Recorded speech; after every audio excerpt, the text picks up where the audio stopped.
violence tomorrow. That, yes, he quotes the CS talking about the violence that will happen and what police will do. Why are we anticipating violence tomorrow? Why is Mwalimu Sosion, whichever direction it's coming from, why are we just thinking that June 25th has to be violence between whoever will be on the streets and police?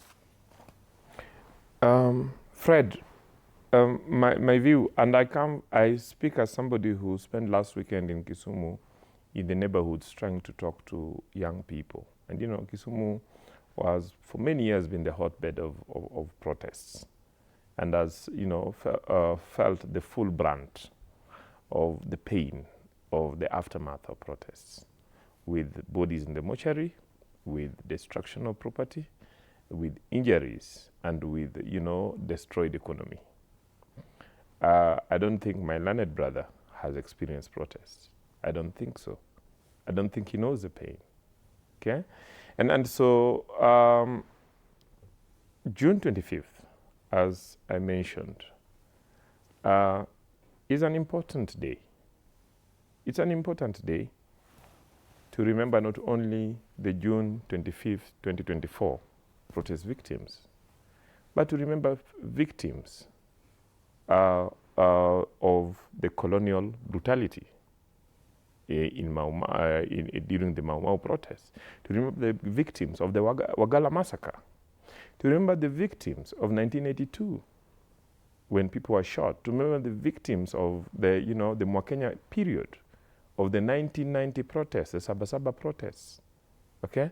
To remember this young man whose skull was crushed in the streets. The guy was putting on green in I think that must have been 2015 or something.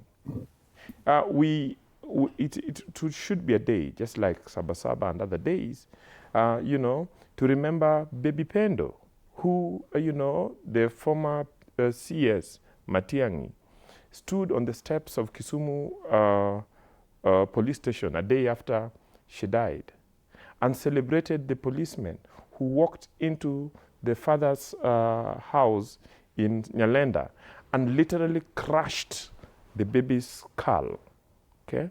So we have a long pain, and some of us know.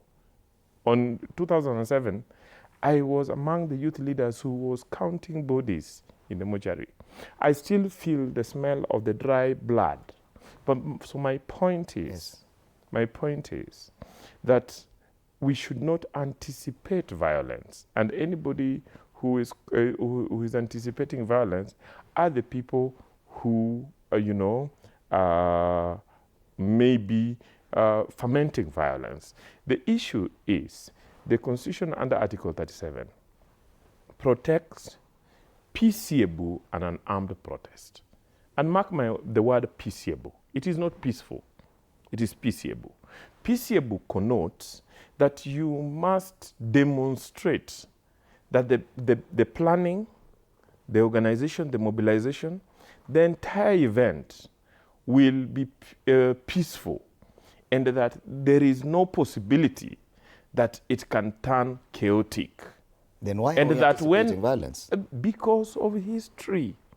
Because of history. And because, you know, there's some of the opposition leaders who are trying to ferment, you know, protests actually benefit when people die.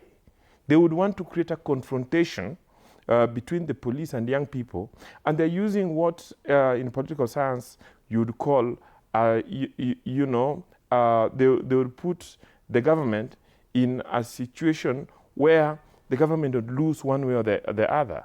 They allow the youth to go in with organized goons, organized by those people, to loot or destroy, or they clamp on, and then they will be blamed for not protecting shops and other property, or they clamp on those goons, and then all of a sudden those goons are then Christianed as having been peaceful protesters. Okay? So what am I saying? I speak as somebody who has organized protests. If there is a group of young people who feel very strongly that they want to come out to the streets, I want them to go to their nearest police station, report what they want to do. Organizers have already done that. The route they want to follow, speak with the police and discuss how to have, you know, marshals, peaceful marshals, and ensure that if anybody infiltrates their protests, then they capture that person. Isn't that the work of the police? Why would protesters I speak to you. I speak to you. You know, Fred, you have never been in the streets. You discuss streets in the studio. So listen to me. I'm a veteran. I'm a veteran of the streets, and I know that when you organize a demonstration, and you organize your people and participate in actually preventing infiltrators, then you will have a peaceful, successful, and protest in which there will be no injuries.